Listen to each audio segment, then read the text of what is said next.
제가 말씀 읽어드리겠습니다. 신약 167면입니다.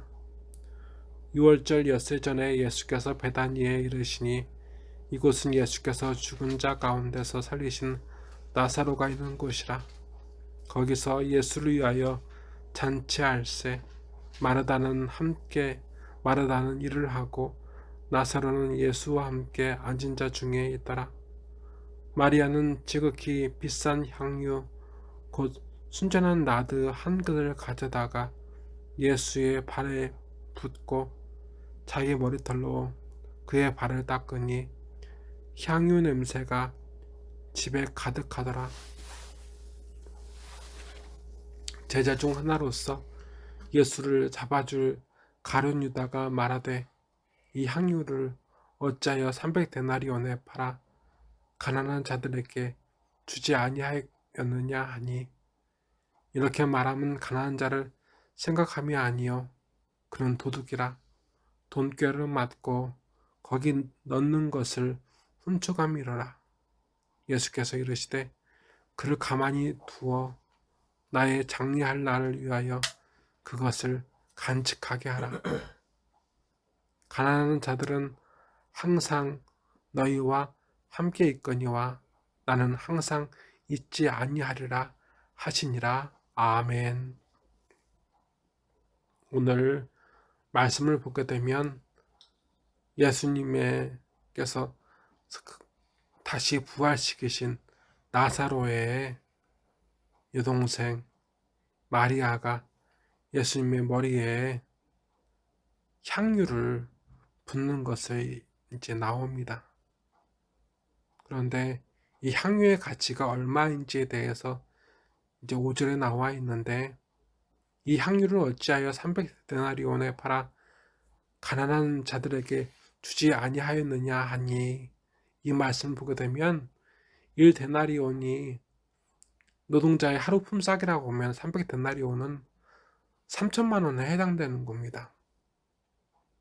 그런데 그 비싼 향유를 예수님의 머리에 부었는데, 그것을 보고 가룟 유다가 뭐라고 이야기하냐면, 가난한 사람들한테 나눠줘서 구제할 수 있었는데 허비했느냐, 왜 이렇게 허비하느냐 라는 말처럼 우리가 이해할 수가 있습니다.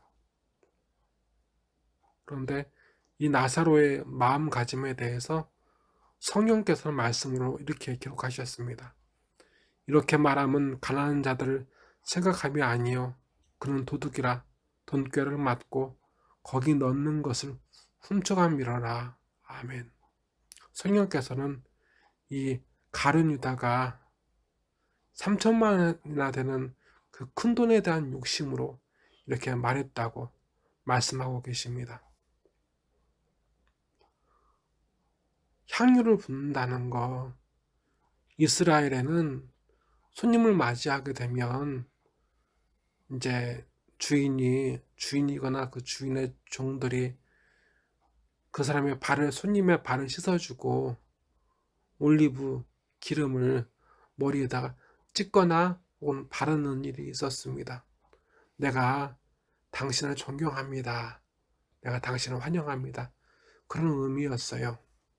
그런데 이 향유를 붓는다는 것이 예수님께서 보시기에는 어떤 의미였는지, 어떤 가치였는지는 예수님의 말씀에 나와 있습니다. 7절에 예수께서 이르시되 그를 가만히 두어 나의 장례할 날을 위하여 그것을 간직하게 하라. 아멘. 이 말씀은 뭐냐면, 예수님께서 오후 3시에 죽으신 다음에 이제 염을 할 수 있는, 향유를 바를 수 있는 시간이 없었어요.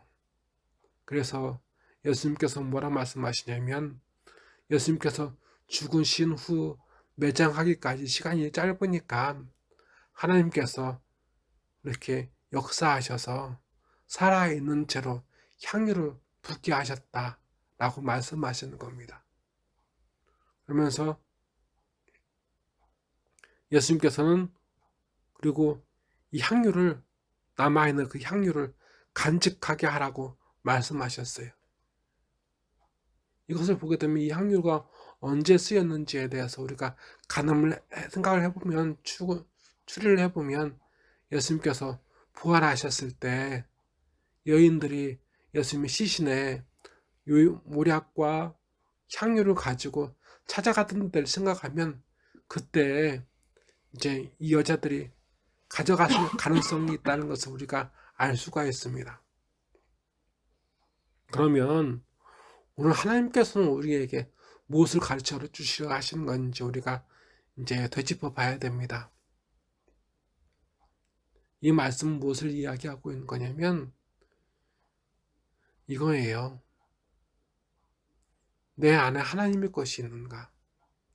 이 마리아는 이 향유를 주님의 것이라고 생각을 했어요. 주님께 드려야 할 것으로. 그래서 이 여자는 주님의 것을 자기가 갖고 있는데 이 향유는 주님의 것이기 때문에 거룩한 거예요. 내가 주님께서 주신, 주님께 영광을 돌릴 어떤 것을 품고 살면, 우리가 믿음을 가지고 살면 우리의 삶이 거룩해지는 거예요. 이것을 뭘 설명할 수 있냐면, 주 예수님께서 뭐라고 말씀하시냐면, 이제 옛날에는 그 향수 같은 게 없었을 때 주머니에 무슨 향이 나는 나무 조각을 집어넣어서 사람들이 갖고 다녔대요. 근데 향을 넣는 주머니에게는 항상 향기가 나고, 그 주머니에 만약에 썩은 생선이나 꼬랑내 나는 거 집어넣으면 그게 역겨운 냄새가 나는 거죠. 그것처럼 그리스도인도 우리 자기 안에 무엇을 담는 것이 중요한 거에 대해서 예수님께서 일찍이 말씀하신 적이 있으셨어요. 근데 우리가 만약에 삶을 살아가는데 나중에 예수님께서 이 땅에 오시면 내가 무엇을 해드려야지, 하지만 그때까지는 주님께 영광을 돌릴 수 있는 그것을 내가 다 가지고 준비하고 살아야지. 그러면 그 삶은 냄새가 나는 삶이 아니라 향기가 나는 삶이에요. 왜냐하면 그 안에 주님을 향한 사랑하는 마음이 있으니까. 네 여인도 이 향유를 한 번에 다 쓴 게 아니라 간직해야 할 것이 있었어요. 시간이 지나가도 지키고 있어야 되는 것.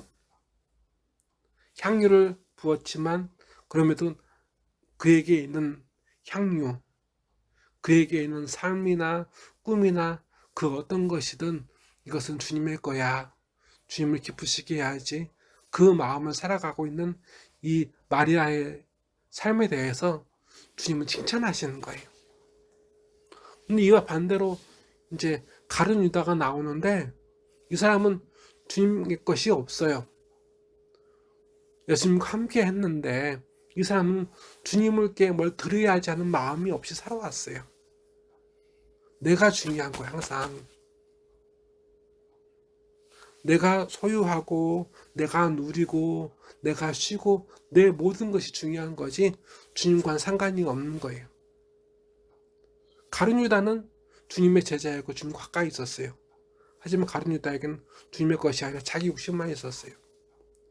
악취가 나는 그 주머니와 같은 그 삶을 살아가고 있었던 거였다는 거예요. 그러면 우리가 예수님께서 다시 오신다는 것을 믿는 우리가 지금 어떤 마음으로 어떤 생각으로 오늘을 살아갈 것인가에 대해서 고민을 해야 되잖아요. 이 여인처럼 내가 가진 삶, 꿈, 내가 가진 어떤 물질, 이건 주님의 거야 하고 준비한 삶과 그런 주님에 대해서 많이 듣고 주님 믿는다고 하지만 자기 안에 주님께 드릴 것을 준비하지 않고 내 것만 챙기고 내 것만 얻기 위해서 발버둥 쳤던 삶과 주님께서 오실 때 상이 똑같을 수는 없잖아요. 주님께서는 우리에게 이 두 명의 삶을 보여주시는 거예요. 마리아의 삶을 살 것인가?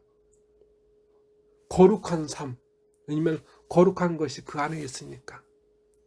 주님을 사모하는 마음이 그 안에 있으니까 마리아의 삶은 거룩한 삶이 되는 거고, 자기 욕망에 이끌려서 살아가는 삶, 합리적인 것처럼 보이지만 그것은 하나님 보시기에, 주님 보시기에 그것은 냄새나는 삶일 수밖에 없는 거예요. 선택은 우리가 해야겠죠. 그죠? 선택의 자유를 하나님께서 주셨으니까, 주님께서 주셨으니까. 이 갈림길에서 주님은 우리에게 선택하기를 원하신다고요. 기도하시겠습니다. 하나님 아버지, 늘 우리와 함께하여 주심에 감사합니다. 우리가 필요한 것 하나님께서 아십니다. 그래서 예수님께서는 무엇을 먹을까, 무엇이 입을까 염려하지 말고 기도하라 하시고, 하나님의 나라와 그 뜻만 구하면 된다 하셨습니다. 하나님께서 우리에게 필요한 모든 것을 공급해 주십니다. 도와주십니다. 이 믿음 가운데서 주님을 기쁘시게 하는 삶으로 꿈을 품고 살아가게 하셔서 우리가 마리아의 선택을 하게 하여 주시고 가룟 유다의 선택을 하지 않게 하여 주시옵소서. 이 마지막 때 주님께 칭찬받는 삶을 살 수 있도록 축복하여 주시옵시고, 이 시간 예물을 드린 손길이 있으니 축복하시곤 해주시되 그 삶이, 그리고 우리의 삶이 늘 성령께서 기뻐하시는 삶, 열매 맺는 삶, 예수님께서 함께 하시는 삶 되게 하여 주시옵소서. 나사렛 예수 그리스도의 이름으로 간절히 기도드리옵나이다. 아멘.